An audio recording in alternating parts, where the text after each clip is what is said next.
नमस्कार साथियों, जैसा कि आप लोग देख रहे हैं, मैं विकास कुमार इस समय मौजूद तकरोही बौद्ध विहार में। सर, आपका नाम?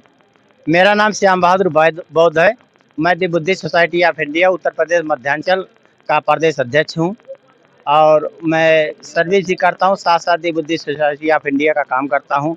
और उससे पहले अपनी कुछ बात कहने से पहले मैं सबसे पहले एस के राज जो चैनल है, इसको मैं बहुत बहुत धन्यवाद देना चाहूँगा कि आप लोगों ने कम से कम the Buddhist society of India के और ये बी डी भारती, श्रद्धेय बी डी भारती जी के जो ये कार्यक्रम हुआ इनके बुद्ध विहार पे, और भंते श्रीलंकर जी के ये कार्यक्रम को आप लोग प्रचारित प्रसारित करने के लिए प्रयासरत हैं, इसके लिए धन्यवाद देना चाहूँगा। धन्यवाद देना चाहूँगा बौद्धमती जी को कि जिन्होंने दी बुद्धिस्ट सोसाइटी ऑफ इंडिया के उपाध्यक्ष पद पर, प्रदेश उपाध्यक्ष पद पर आपने सदस्यता ग्रहण किया था और आप आज दी बुद्धिस्ट सोसाइटी ऑफ इंडिया को ध्यान रखें, साम समाज को ध्यान में रखते हुए दी बुद्धिस्ट सोसाइटी ऑफ इंडिया के कार्यक्रम में प्रचारित और प्रसारित करने का काम किया है। इसलिए मैं बौद्धमती जी को बहुत बहुत धन्यवाद देता हूँ।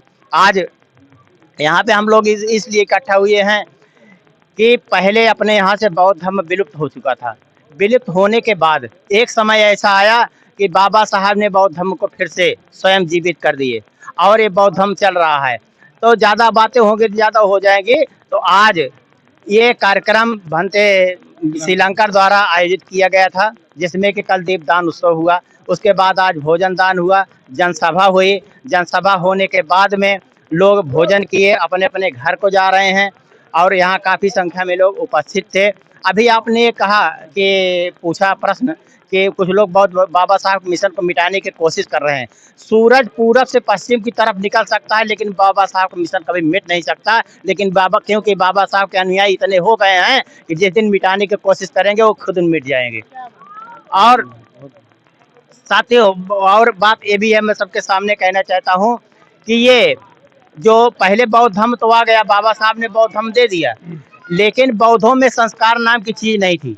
बौद्धों में किस तरीके से ये अंतिम संस्कार, जन्म संस्कार, विवाह संस्कार, सभी अंतिम संस्कार किस तरीके से हों, इसके बारे में किसी को जानकारी नहीं थी। तो भैया बाबा साहब के पुत्र जो थे यशवंतराव अम्बेडकर जी, उन्होंने बौद्धाचार्य पद्धति का निर्माण किया और बौद्धाचार्यों के जनक बने। उन्हीं के बाद से भारत में पुनः बौद्ध धर्म के अंतर्गत ये संस्कार प्रारंभ हो गए हैं। उसके पहले बौद्ध धर्म के अंतर्गत संस्कार नहीं होते थे।